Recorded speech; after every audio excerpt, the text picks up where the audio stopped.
What's up, everybody? Welcome to Move the Sticks on a Monday. DJ, Bucky, Rhett back with you as we go through some of the big games from this last week. A lot of storylines, a lot of things to get to. Buck, it looks like your background right there, you're either at work or you're in some type of a holding situation there. What do we got going on? Oh, I'm at work. I came into work, flew right off the plane, jumped right in, decided to come into the office and do the podcast kind of like on location. See if I can do it a little differently, Nice. Rhett, supporting team, win or lose. I like that. I appreciate that. That's it, baby. Every week, That's right. We're not fair weather fans over here. Loyalty is a big deal. And yeah, I just wanted to make it clear this was not 49ers red, Bucky. I wouldn't do that to you. Okay. Oh man. You're talking We'll get to that game. Yeah. We'll get to that game in a minute. We got definitely a chance to get to that one. Let's get going because we got a lot of games to get to. All right. I'll start us off here with the game I was at, which ended up being, I think, the game of the day. The Chargers, as they always do, they play a thriller. Comes down to the very end. They lose in a walk-off kick to the Lions, 41-38. A game the Lions were a track meet in the first half, run the ball. Second half, they threw it all over the place. An impressive day from the Lions offense, Chargers defense.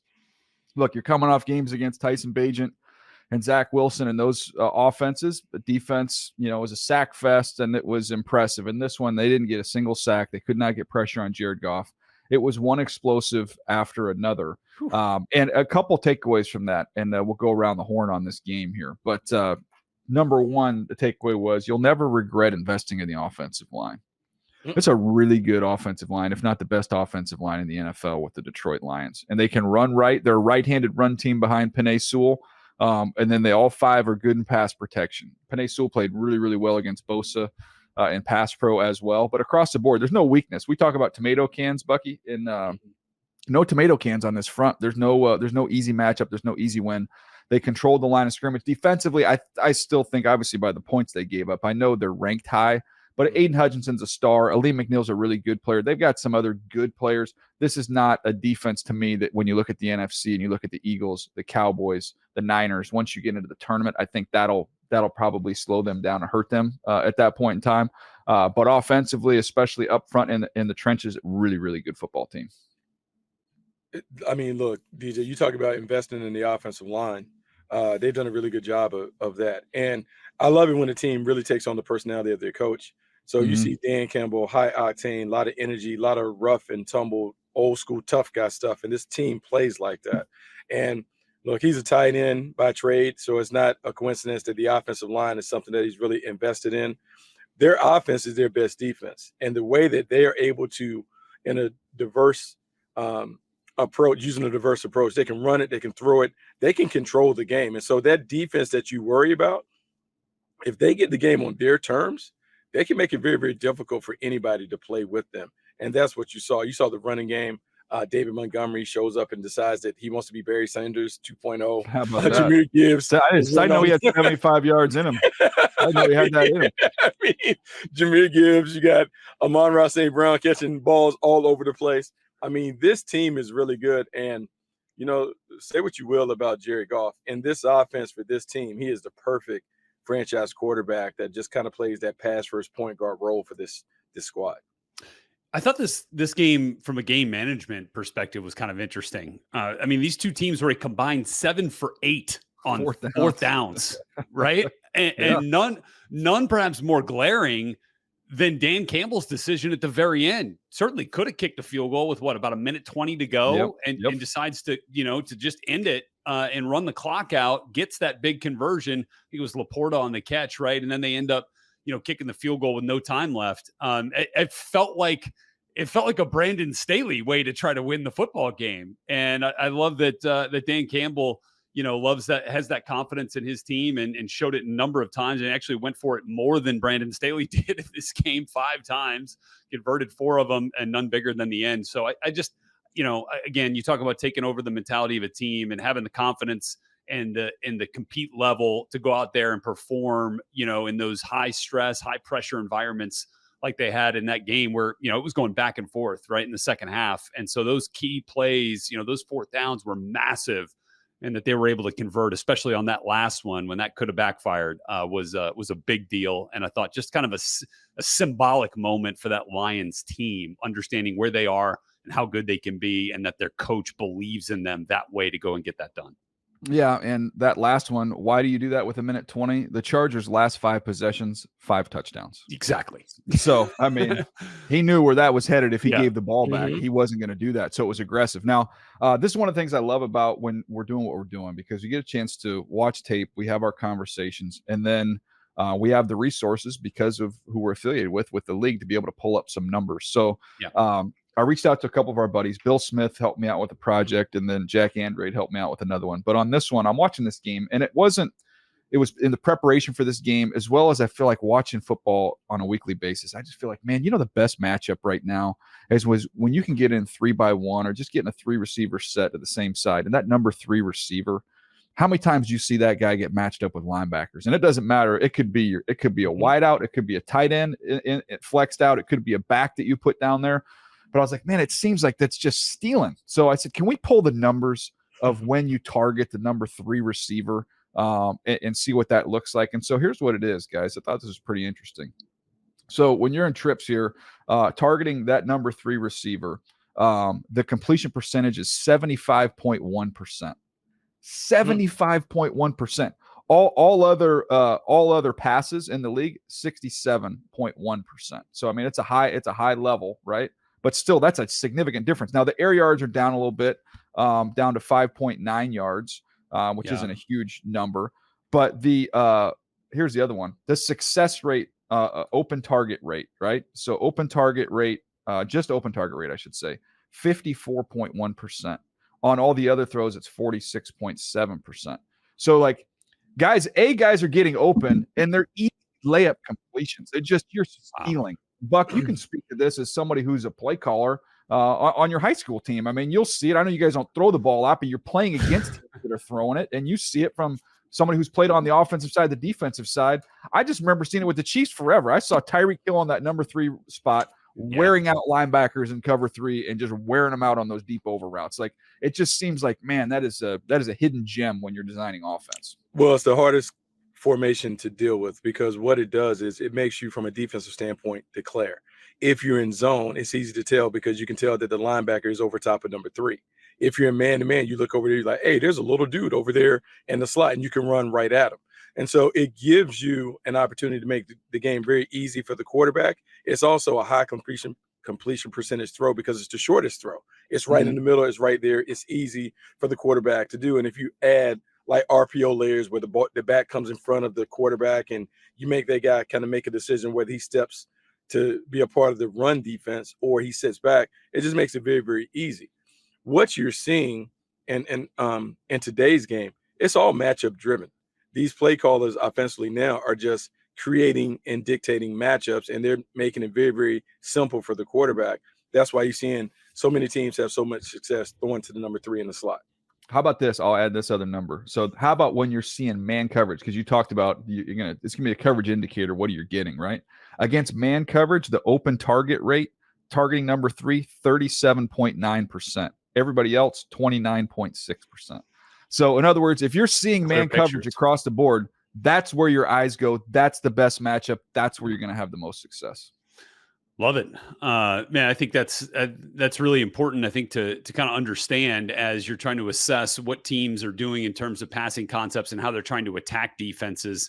I think that's telling. And then you start to look at some of the body types of the players that are in there running those number 3 routes, and they can be those dudes with the real speed to cause those mismatches, right? The suddenness to create separation in a man coverage type of situation.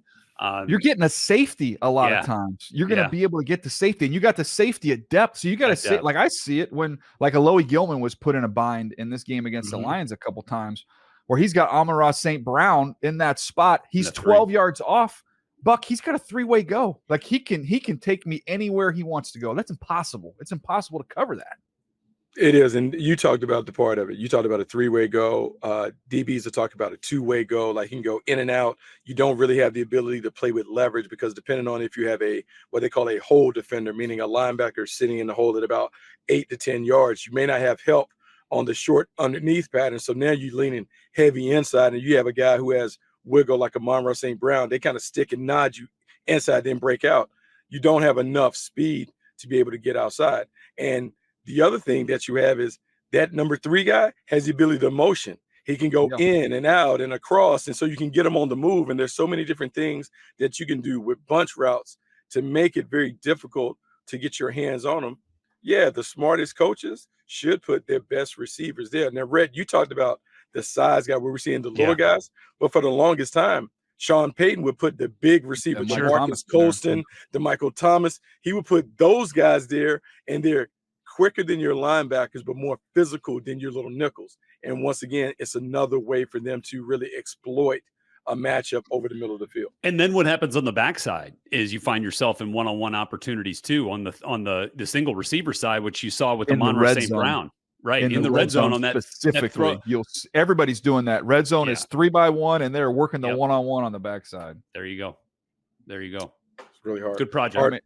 It's hard being a DB. It's just so hard. All the advantages. It's hard. And if you're a play caller, you talk about that. You take your two best players and put number 1 on the backside and number 3 on the front side. How do you handle that? Like, because you can't double everybody. So how do you? So it really creates a lot of problems for defensive play callers as they're trying to figure out how to match up with what the offense is presenting. I know I went long on that game, but that was just something that was fascinating to me when you see something specifically and you can kind of widen it out and say, okay, there's something here, man. Like this, smart teams are doing this. Smart teams are doing something, so maybe we ought to pay attention to it. Buck, you had a game. It ended up being a blowout, but it was a big matchup. It was highly anticipated, but not the outcome we all thought. Highly anticipated, but much like you, this sent me on a research project as well, because one thing it's so funny how much people tell you in the pressers leading up to the game about what's going to happen. And so Chase Young goes to the 49ers. There's all this heat on Steve Wilks about the defense coordinator. We got to get the defense right. Doug Peterson talking about how static they are. Well, you know what happens when you have a bye week and you get a couple new toys like Chase Young and Randy Gregory? You decide that you're going to do something that you've never done. So the first play of the game, I'm sitting on the sideline, and they have 5 D linemen on the field. And if you can imagine this, DJ, because you've seen Chase Young and Nick Bosa. Oh, that's a big dude, man. Imagine those two guys standing up on the edges.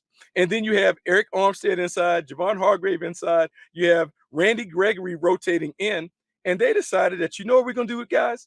We're going to be a 5-man front today. And we're going to make sure that you can't double team our guys. And we're not only going to put that bear front out there, we're going to let Nick Bosa and Chase Young decide. Sometimes you line up outside. Sometimes you guys just stand up in the A gaps. Just stand in the A gaps and move around and do all this. And so the first 3 drives, I think Trevor Lawrence saw 13 people on the field because DJ, before he could even get to the top of his drop, he's moving and whatever. And the ghosts are coming. And the other thing I learned about, and this is really important when we talk about like the draft process, environment matters. Talking to Chase Young after the game. Oh, he's like, it's a completely different vibe when you go to San Francisco. Like the expectations, the levels or whatever. Because DJ, guess what? I saw Chase Young running to the ball.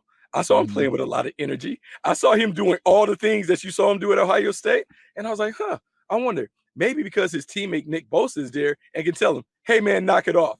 Or Chris Kasarik, the guarantee his position coach ain't standing for that. It's saying, hey, you need to get your butt to the ball.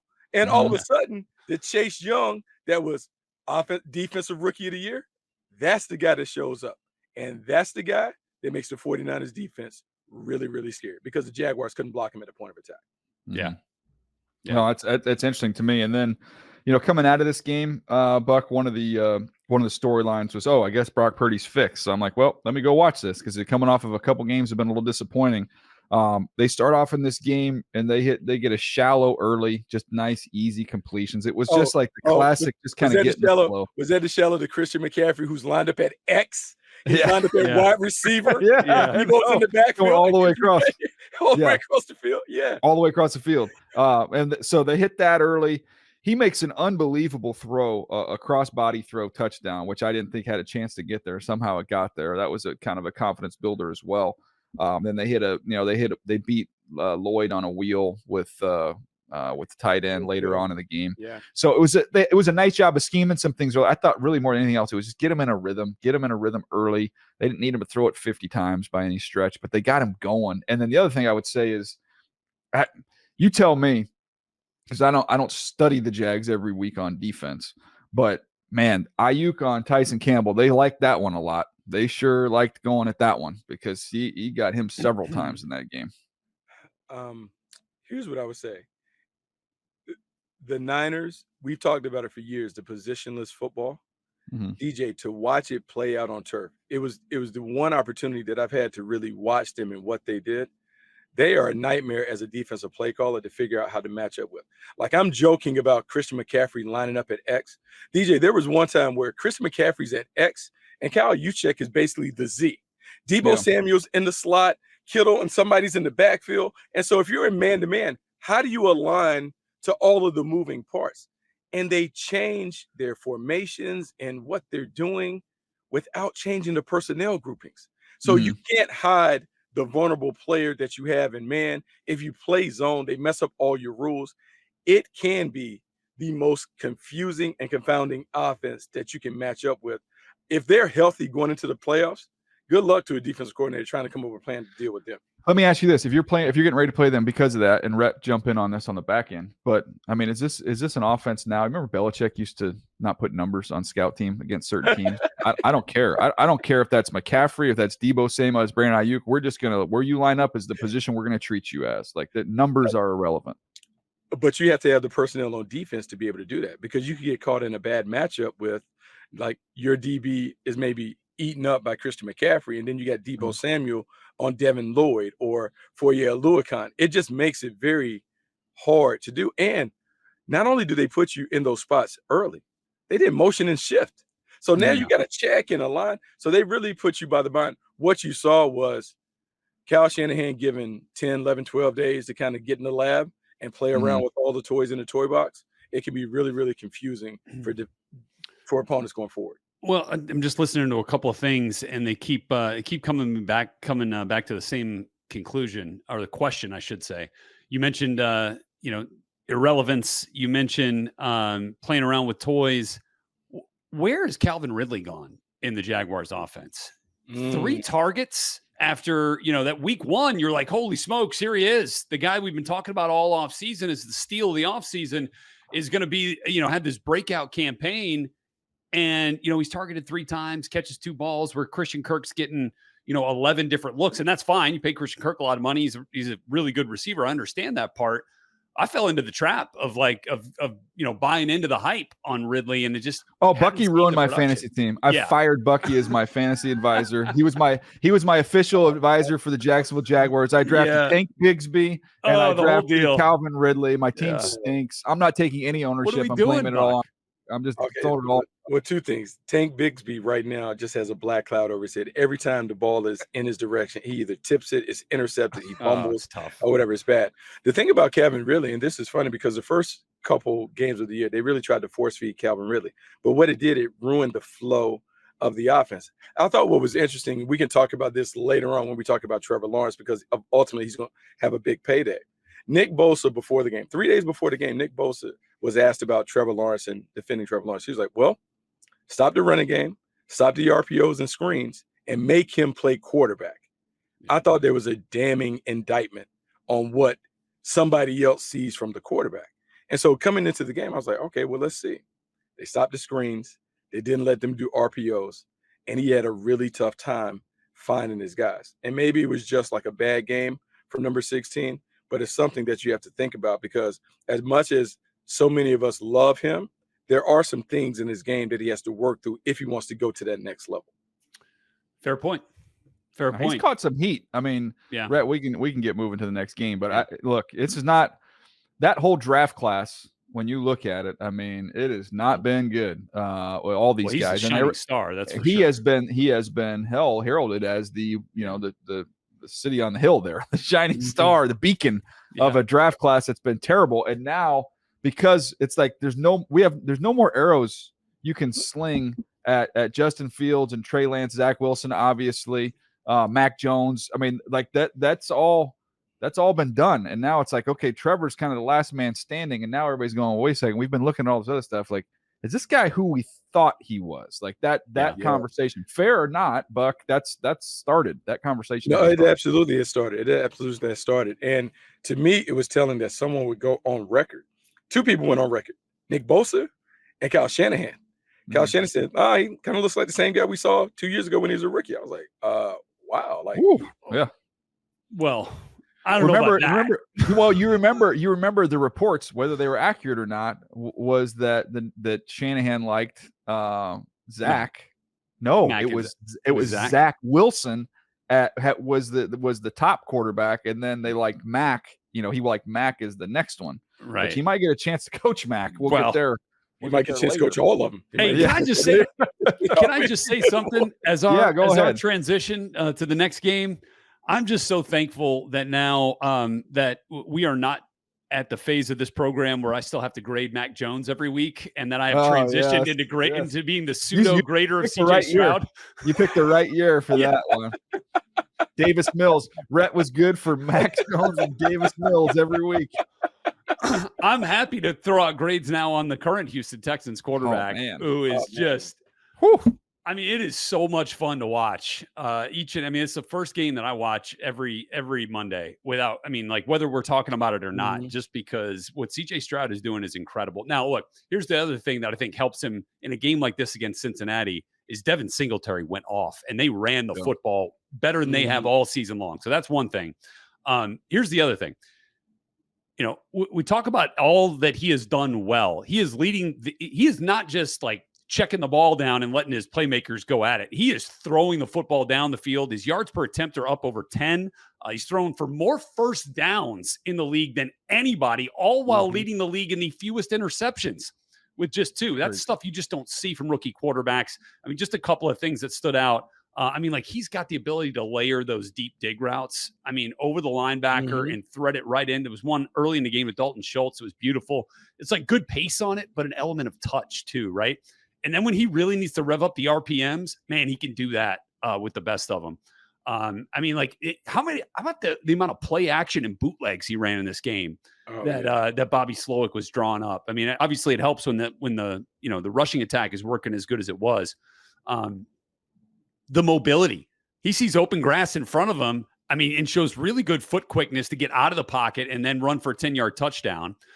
Look, his interception, it was play action. He turns around. He's got a rusher in his face. He got sped up a little bit and then just didn't see the whole picture and missed Cam Taylor-Britt trailing on a deep over route. But the play action here in this one, I think really stood out to me. He's 9 of 14, 169 yards and a touchdown. Most productivity on play action of any quarterback this week.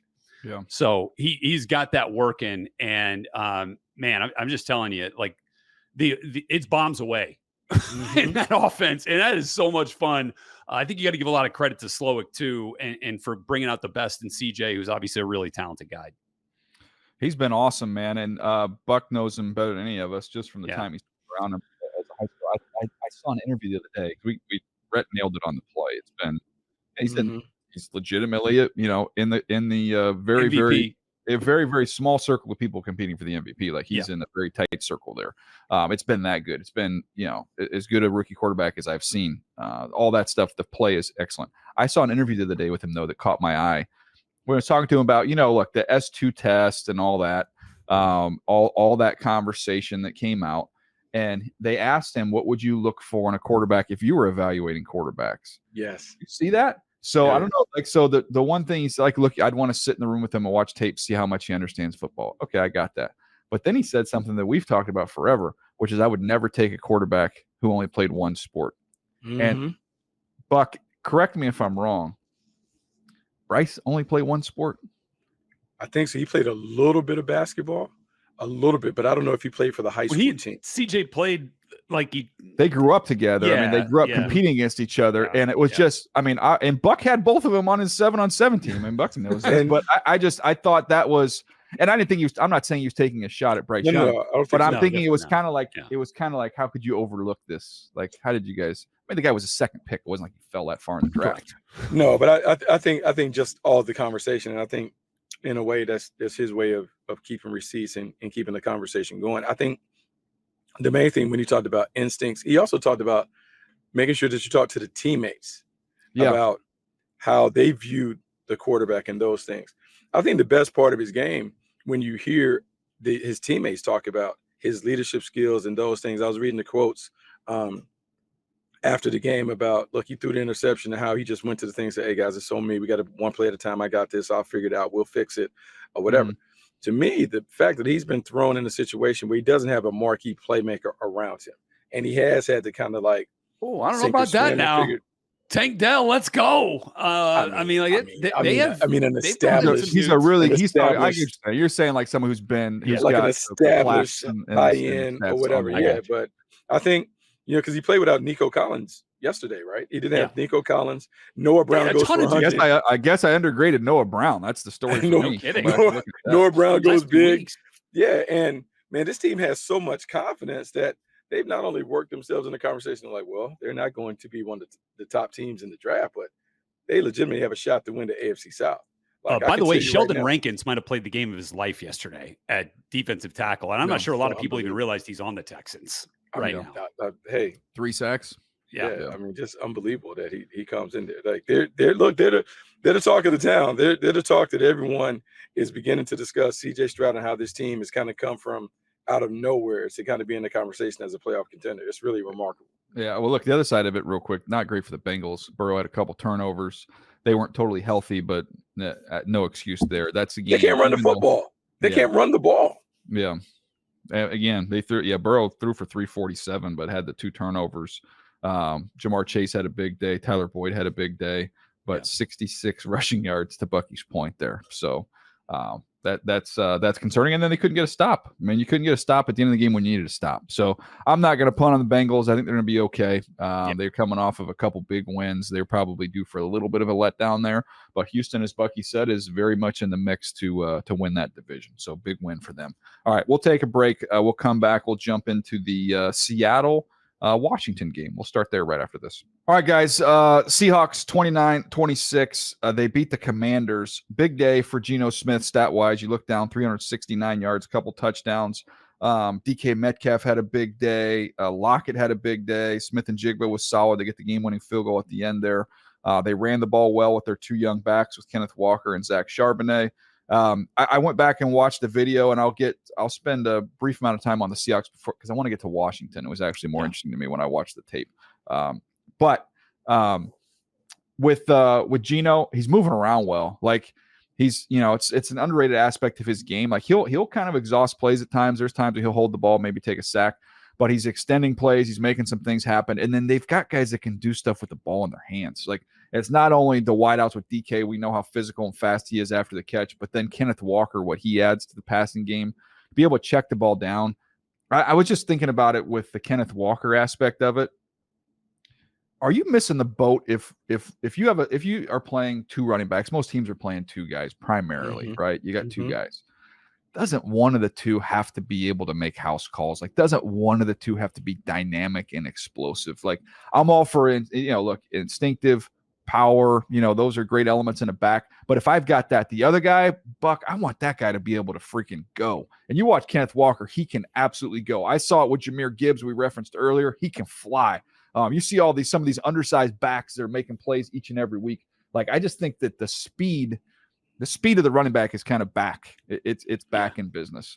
Oh, it has to be. You have to have the ability to produce big plays. Like it's a correlation between explosive plays and putting points on the board. If you don't have anyone that can take into distance, it's hard to have 10-play drives, 4 and 5 plays at 4 and 5 yards at a time. You need to have at least one back that has some major juice. And I would suggest 2 out of your 3 need to have some big play potential. Yeah, I mean, and then you saw it, in the pass game with Kenneth Walker, right on that 64-yard touchdown. Yeah, that's what I'm saying. And he was out the gate.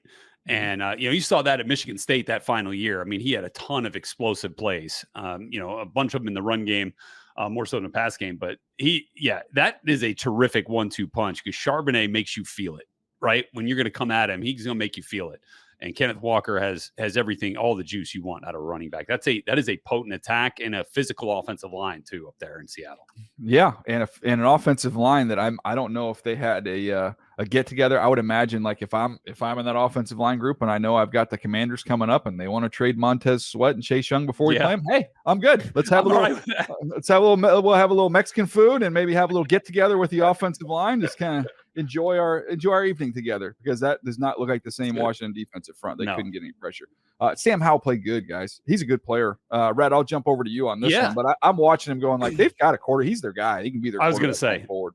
I feel like that's the piece of the discussion here. I mean, the way that he leads him down and throws that touchdown late to kind of give him, I mean, big time, De'Ami Brown. Love that. Obviously, the built-in connection there and all that. But I mean, how about the off-schedule play just to get it to Brian Robinson for the first touchdown? Now they went quiet for way too long in that game offensively. I don't know if you put all that on Howell though. I mean, he's been efficient. Yeah, he's thrown some picks. He's been sacked a bunch. They have got to improve that offensive line. Yeah. Like that is now, I mean, like I was going to say it's priority 1, but I don't have any edge rushers anymore. So like it's kind of priority 1A and 1B. Line. I want to help the quarterback out first. Yeah, you got to. And we'll get to that. I know we'll have a pretty interesting discussion on helping out your young quarterback on the video show this week. But Sam Howell, I think, has proven at this point in the season that he deserves the opportunity to be QB1 going into next year. And now it's about supporting him.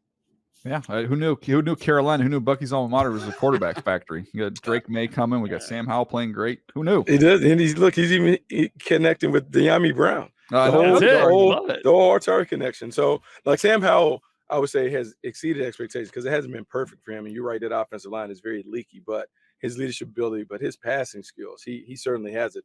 They got to steal the fact he's a 5th-round pick. And the amount of money they're paying him for what they're getting should allow them to build up the rest of their team. Yeah, good point.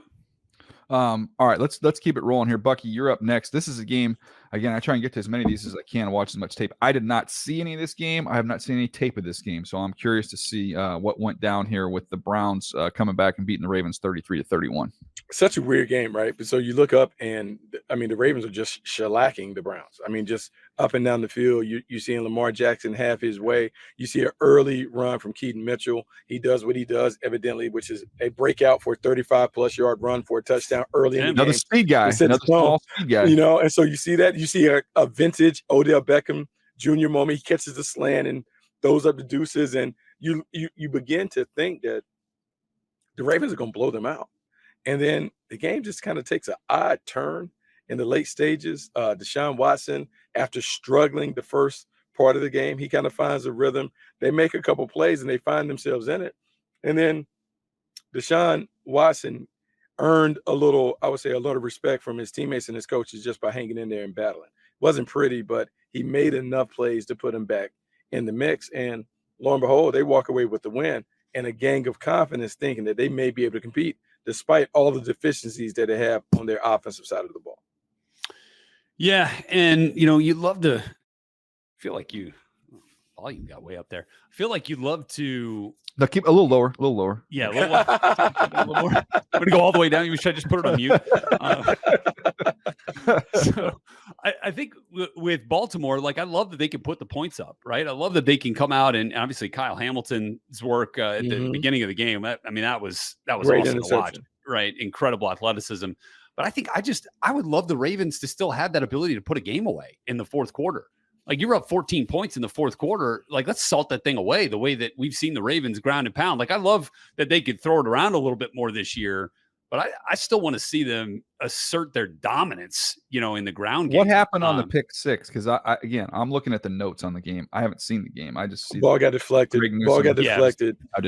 Ball got deflected. Newsome comes out of nowhere, makes a great play, goes and takes the other way. But Red, you bring up a big point. All three of the Ravens' losses have come when they've had leads, significant leads, and they haven't Pittsburgh. been able to close it. That game. Yeah. So now I'm beginning to wonder. I know they wanted to move away from that run heavy attack that they were utilizing under Greg Roman, but I do wonder if they were running the ball like that, would they have lost these games? And so once they developed the 14-point lead, they ran the ball 3 more times from 9 minutes on in the fourth quarter. Interesting. Yeah. 3 times. Just weird. Like it just, and they're built to do that. They're built to put a team away more than anybody. They should be. Their mentality, they should be able to grind it out and kind of punch people in the ribs and kind of get them up out of there. But they haven't.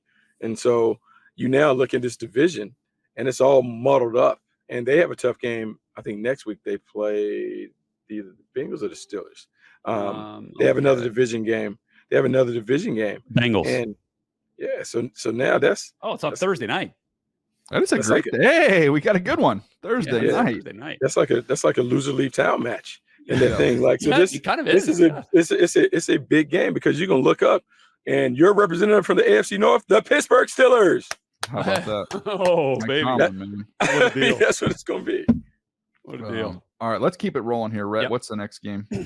Yeah, next one is the 2023 debut of one Kyler Murray for the Arizona Cardinals, getting the first start. What kind of a wacky, wild world it's been at quarterback in Arizona, right? I mean, we thought for so long it was going to be Colt McCoy starting week 1. He then gets jettisoned. Josh Dobbs comes in week before, starts the first 8 games. Clayton Tune starts one. It's a disaster. And then Murray comes back kind of to save the day here in week 10. Now, look, there was definitely a little bit of rust. He was off kind of uncharacteristically on a few throws that he normally makes. But, man, he had a beautiful sideline throw to Trey McBride, who, by the way, is coming He's starting to play. As a tight end now at Colorado State. Second-round pick, I think, 2 years ago now. I mean, is really coming to play. Now, there's some – I thought he had, which was kind of – I kind of view Kyler as a little bit of a wild card in terms of fundamentals and mechanics, right? Because he can do it from all over the place. But he had some textbook mechanical stuff that looked really good. Rolling left, gadget play, he stops, resets his feet, gets his hips in the right direction, and throws a perfect strike all the way across the field for an explosive play. But then still has some of those throws where he unnecessarily kind of like fades away, throws one that goes incomplete. But I think the biggest revelation in this game, his knee is 100% okay. Yeah. Like it is all good. Like you see him take it down and scramble when he sees open grass. He's got a read option that he pulls for a touchdown down inside the 10. And then that wild run right on 3rd and 10, he runs 74 yards to pick up, I think 14 on a conversion. Yeah. And by the way, DJ, you'll love this on the GPS. He went over 20 miles an hour on that throw. I think the theme of this thing is Kyler makes the Cardinals dangerous against any opponent here. Now, the question is, what does this do for them from a roster development standpoint? Like, like where are you going to see enough in Kyler over the course of the next 8 weeks where you're like, dude, that decision might be made for him, right? Because if the season ended today, they're picking 4th. Yeah. You're going to be out of luck. So they're out of that market. So that it's interesting. We'll start keeping an eye on the draft order as we go through the second half of the season here, because that's a storyline we got to keep an eye on. But I'm looking at the other side, man. It's for as much as the Jets get talked about as being quarterback challenged, the Falcons they're wasting a lot of good players on that side of the ball. 3 catches for Drake London, 3 catches for Kyle Pitts. At least they gave Bijan Robinson the ball this week. 22 carries. Yeah, that was nice. Yeah, he did some good stuff. Not enough. 5 yards and a touchdown. They only threw him at once, but I mean, I don't know. They're frustrated. I don't want to say we kind of talk about the Falcons every week. A little frustrated. Somebody's frustrated with the frustrating, Falcons. Buck, when you see that many good players at the skill positions and they're just Here's the thing. Like, can you tell me, Buck, if you had those Bills, that Bills offense you were around, what if you didn't have a quarterback? You didn't have Jim Kelly there at that time. Those guys, you guys have been pulling your hair out. Well, think about this one for a second, too. And sorry, Buck, I didn't mean to cut you off. You're good. So we're getting to the point where the Falcons are going to have to make a call on Kyle Pitts' 5th-year option. Like it's going to come up. I think it might come up here in this. You can trade him. You just pick it up because even if you don't know how to use him, you'll be. What are you getting for him? Do you think? Oh, at worst, you get a 1. 2. At worst, you're getting a 2. You might get a mid to late 1. Well, just with the way that offense is constructed to play, I mean, like, does it matter if you have him or you don't in Atlanta? I mean, why not go get? If you're not going to use it that way, they might as well, try to get something for him, right? I know one thing. I'd call him the Charger games. He can come to the Chargers because I would love to see him with that offense. Just add another tree topper to that list. Yeah, it is. I can see the frustration when it comes to Atlanta because you would think we all thought this offense was going to be high powered. Thought they'd be able to score points, regardless of who the quarterback was. We thought they'd be able to the explosiveness that they had on the outside, and they just haven't been able to do it. Arthur Smith is obviously frustrated. The quarterback play has not been what he wanted. Tyler Heineke was the quarterback, then he gets hurt. So then Desmond Ridder comes back in. He's just not good enough. We'll see, because this is going to be one where they rue the lost opportunity to win the division, because the division is right there for them to take. Oh, man. And they cannot get it done. No, they can't get out of their own way. All right, the Vikings, they beat the Saints. The Josh Dobbs movie. This is like a Disney movie, man. The way this thing's all coming together for him after this trade gets thrust right into the lineup. Has a solid game in this one. It was a slow start. Took him a while to get going. watching the tape on that. I was curious to see how much they were going to use some design quarterback runs. He's so athletic, and I saw the 8 carries for 44 yards. But just 2 zone read keepers. That was it. Everything else is kind of organic coming out of the play, and he's able to scramble and make some things happen there. But the other thing I was thinking of, and I was talking to Red about this a little earlier, Buck, but I mean, the Vikings, maybe more so than anybody else, they might have executed like the 2 best trades of the last few years. And not to say that didn't work out for the other teams, because obviously Stephon Diggs has been a good player for the Bills. But in that trade, they get Justin Jefferson. So that's they take they get rid of the veteran, take the young player. Then they trade a pick for TJ Hawkinson, which has been an excellent player for them. He had a huge day, man. 11 for $134 and a touchdown. And when I watched the tape of him, I loved him as a blocker coming out, and I thought he was going to be a solid tight end. Yeah. He maybe hasn't been as dominant a blocker as I thought he would, but he's been a better receiver than I thought he would. But he's a good player, and I saw some savvy on him. Like, he can really get up on your toes, and then he's able to lean and nod and stick and go. He's polished right now. I almost wonder if Justin Jefferson's helped him some, just to develop some more nuance and some more polish to his game. Yeah. I wonder that when it comes to that, like Hawkinson talked about a connection he and Josh Dobbs have. Evidently in the offseason, they used to throw to one another over and over and over again. Maybe they share the same agent. Mike Mack might be both of their representatives, but they thrown to each other. Going back to Dobbs, unless I misremember the evaluation, I don't remember him running a lot at Tennessee. I remember he ran some, but I don't remember him being wasn't his first choice, but he could run. Yeah. Like DJ, the dude that I'm seeing in the Minnesota Vikings uniform, I'm like, hey man, this dude is like super athletic with a little swag and a little flair. I feel like he's fully come into the confident version of the quarterback that is playing.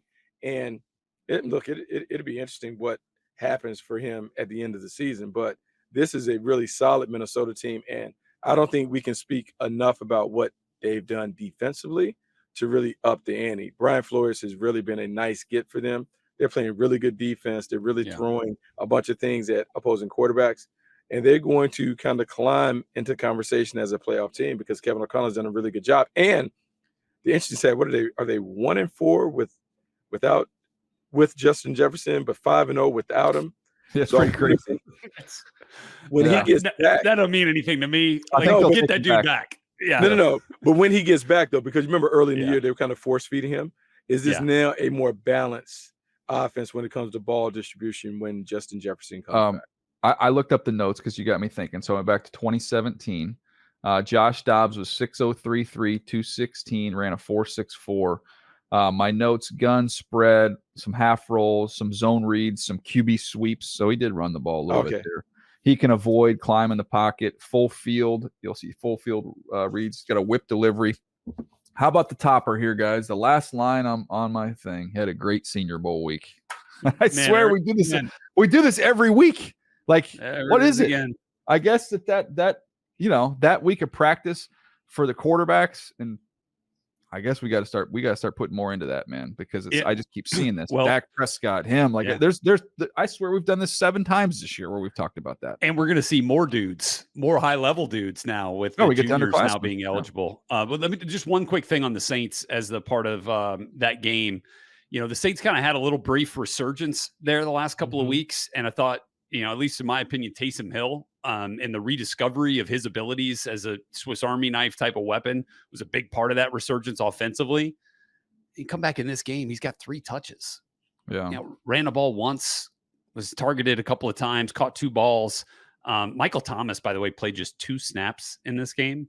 I know there was some weird kind of legal stuff going on that week. I don't know how much that might have played into it, but A.T. Perry, by the way, had a really good East West Shrine Bowl week. Yeah, I like A.T. Perry. A.T. Perry came in, big frame, had his first career touchdown, but I just still think they've got to find ways to get the ball in Taysom Hill's hands one way or another. I know you can't spend the entire game in some of those gadget looks with him, but man, they're different when he's contributing and impacting the game.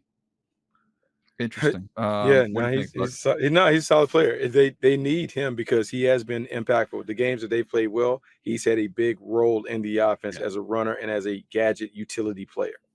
All right, last one we're going to hit on in depth here, and that is the Steelers beating the Packers. Buck, as you mentioned a little bit earlier, kind of joking but not joking, the Steelers got a good chance to win this division, man. 6-3, DJ. 6-3. How about that? They find a way to win without gaining more yards than their opponent. It is the biggest magic trick that we have seen. If they can hold the opponent to under 22 points, they find a way to win. And they did it again with the Packers. They just kind of piecemeal it together, hodgepodge, whatever you want to call it. They were able to get 205 rushing yards, which is significant. Jaylen Warren has kind of been the guy. It's kind of funny because in watching them field level, Jaylen Warren has some juice. He has some juice. He makes some things happen, but they're finally running the ball with both of those guys. They've kind of they committed in this game to running the football and made life easier for Kenny Pickett. If they're going to be this defensive-led team and they can run the football, they can make life miserable because they can get the game into the fourth quarter, and they have shown that they are very comfortable in these uncomfortable moments where you have to get a play in the fourth quarter. Mike Tomlin continues to pull out these rabbits out of hats. I don't know how he does it, but they're 6-3, and it's probably one of the biggest miracles that I've ever seen. Yeah, I was watching the tape of this game. I tweeted out Broderick Jones he is a stud. Like I don't know what took him so long to get him in the lineup and get him going, but they had, I think, 8 explosive runs, and I want to say 6 of them powerful were right behind him. Or he's either got the key block on the backside, cutting guys off, or he's working up to a linebacker. Like, he's a key component to why this run game has got cranked up. So, and not a surprise there. I think, Omar Khan and Andy Weidel are good friends. They've known each other forever. They get paired up. I think they believe Omar's seen the Steelers when they were really good, how they were a line of scrimmage team. Andy is Buck and as well, Rhett, from Philadelphia and Baltimore, understands this is not rocket science, right? Like I was talking about Detroit earlier. You win at the line of scrimmage. You invest in the offensive line, you invest in the defensive line, and off you go. And I was even thinking about, watching this game, I was comparing the Steelers, who the way that they play. And I'm sitting here scratching my head going like, why aren't the Jets trying to do this? Like that doesn't make any sense to me. The Jets are throwing it twice as much as they're running it. They can't run the ball. Zach Wilson's their best, I think they're at the most yards on the ground this last week. But I'm sitting there going like, the Steelers know who they are. They don't care about style points. It's all bottom line. We're gonna try and beat you up as best we can. And we're gonna have one more point than you do at the end of the day, Buck. Look, I love it. It is. Yeah, it's funny. And finally, like just understanding, it took, as you mentioned, it took a while to get Broderick Jones in the lineup. It took a while to realize, like, hey, when we can pound this thing, we're going to be in the game. We're going to control the pace of the game. So even if we're not putting up 450 yards a game, we're going to control the game and be in it at the end and have a chance to win it at the end, which, like they did here. And then they got a big play from the defense. DeMonte Casey and that interception on Jordan Love at the end of the game. So I like this formula for Pittsburgh. It just fits. Buck, they know who they are, man. I mean, I think you kind of you talked earlier, Buck, you brought up a great point about the Lions. I actually said this. It's funny because I said this during the broadcast of the game, and you echoed it, which is, I'm a believer, and some people think it's hokey or cliche. I'm a believer that you take on the personality of your head coach. I don't think that's some goofy, cliche fan speak. I think that's real. And I think that if you look at Detroit, that is Dan Campbell, his identity sprinkled all over that team and how they play. I don't know if there's any team that epitomizes that more than the Pittsburgh Steelers with Mike Tomlin. Yeah, look at a no blink. They're not fearful of anything. They take on all the challenges. You don't hear many excuses coming from their end, and they just kind of play that way. Like, it is ugly. It's kind of like that muck ball that they talk about it, but they kind of embrace it. And I think in that city, you can do it because Pittsburgh, they're a bottom line city. And you talk about just winning no matter what it looks like. Don't worry about style points. They do it, but they're going to mess around and have enough confidence where everyone else around them is they're going to gift wrap them the division. And we're going to look up, they're going to be a top 4 seed. And everyone's going to say, how were they able to get this done without the offensive efficiency that you would expect a high-end team to have? You guys play ping pong, by the way? Oh yeah, I can play a little ping Not very pong. well. Yeah, I knew Bucky hand to eye. You know, you could tell. Like, No, Boys and Girls Club. Boys and Girls Club. You got to be able to do it. Boys and Girls Club too. It was just, I think it might have been when I was growing up, though. I think it might even have just been the Boys Club. That's how old I am. I don't even know if it was the Boys and Girls Club. Yeah, it was. I want to be correct. I want to modernize it a little bit. But yeah, the Boys But Club. do you remember? I mean, you've played against Buck. You know, you play against those guys where like I'm spinning it and I'm cutting it, and then the guy on the other side just goes think, think, think. Wait I'm for just you to gonna hit mess it back up. over. Just waiting for you to hit it off the table, hit it into the net. That's all they're doing. That's the Pittsburgh Steelers in this division. That's who Boring they are. can be fun. Yeah, Boring can be fun. We're just going to get it over the net. Eventually, you're going to try and do something cute. You're going to try and slam it, and you're going to miss. You're going to try and put some backspin. You're going to hit the net, and the Steelers just go, think, think, think. That's it. What's the score? Oh, 21-16. See you later. Good game. All right. Anything else you guys want to add from these other games? We got Colts, Pats, Jets, Raiders. Let's not do that. Titans, Bucks, Giants, Cowboys. Anything you want to hit on? CeeDee Lamb. I mean, I think anybody who questioned CeeDee Lamb's, status as a number one wide receiver in this league earlier in the year, he's, I think, the only dude since 1970 that's had 3 consecutive games of 10 or more catches, 150 or more receiving yards. Plus, he ran one in. They're obviously emphasizing getting him the football, which pays off. He's had it's been the most productive stretch of any Cowboys receiver in Cowboys franchise history. That's some pretty good ones, I think. So it's that they're rocking and rolling. Obviously, the Giants are in major trouble. Yeah, they got some work to do. It's kind of a mess. Buck, Colts, Patriots, Mac Jones. I think that's it. I mean, as we're recording this, it hasn't been announced. I'd be shocked if he's starting next week. Man, just so bad. Like, how'd it go so bad, interaction so fastly? Like, just with Bill all O'Brien? of it. Yeah, no bueno. Just all bad. And just to hear him afterwards, just man, he just sounds like the dog has been beaten to a pulp. Just doesn't have any confidence. And to think that he was a Pro Bowl player, a player that had him in the playoffs as a rookie, and to see where he's at now look, man, I won't say it's a sad state of affairs, but it's a sad state of affairs in New England because you're seeing a team. And this is look, you've got the fans clamoring for Will Greer to start. Yeah. Ooh. Well, listen. No disrespect, but the guy's barely played. As somebody who's grown up in San Diego, where our only professional sports team is the San Diego Padres, who've never won a World Series, I'm not going to cry a river for anyone in New England for what they've got to experience over these years. I don't care what sport it is. They won like a zillion titles in every single sport. They're okay. They can. This is what the rest of the world has to feel like when these 2-win starts.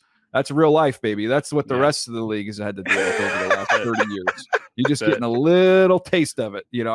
I struggle to find any sympathy for all the success that they've had up there, but it is ugly. It is not an easy watch. So so bad. It's just so amazing to see them. Hey, Antonio Pierce, Buck. Antonio Pierce. Hats off, man. 2-0. How about that? How about a high school coach just a few years ago, Long Beach Poly down the road. He's been able to bounce from that to taking over the Raiders and got him going 2-0, giving victory Mondays. You know what I was thinking of is like, who was it when they were going to be blue collar and they wore like they were preaching they were going to be blue collar and they wore like the trucker shirts or whatever that had their names on them. Jim Harbaugh did that once. Harbaugh. Thank you. Yes, yeah. Harbaugh did that absolutely. Yes, he had those shirts. Because I was thinking if I was Antonio Pierce, I would wear a shirt that just says "Not Josh." That's it. That's all. That's all I would say. Because that seems to be like that's the key. I don't know Josh McDaniels. It seems like a nice enough guy when I've been around him. But man, I've never seen a group that was happy to have somebody not there. Kidding. As that is, and that seems like it was coaching and players, and it seems like they're playing like they're not a great team, they're not super talented, but they're hanging in there. They're in the mix in the AFC. And you talk about a team that's making it about the players on offense, just making it about the players. Hey, we can give it to Josh Jacobs, Devontae Adams. Hunter Renfrow has been brought back into the mix in terms of being able to get involved and get on the field, and Aiden O'Connell has done a really good job of just managing the game. Nice throw to Michael Mayer for a touchdown. They're able to get it. So I mean, here they are, 5-6, 6-5, whatever they are, they're kind of in the conversation. Yep, no doubt. All right, well, we've got 4 more shows coming your way this week, so 1 a day, including our video show tomorrow, which you can check out. That streams at 4 p.m. Pacific every Tuesday. So that is on the NFL Fast channels where you can find that. But that's going to do it for us. I want to encourage you, if you haven't already, like us. You could subscribe. You could leave us a review. Oh, love us. Yeah, why not? Just a little button there. That's all we're looking for. A little rating and review. That does help the cause, though. And I promise you, as people have started to reach out on social media, Draft Talk is coming. It's right around the corner. We are getting there. As we start getting towards the Thanksgiving holiday, we'll have a little in the vid show too. Yeah, we could have a little bit of that tomorrow. So the light starts coming on and flickering. So we'll get that going here soon. Appreciate you guys hanging with us. We'll catch you next time right here on Move the Sticks.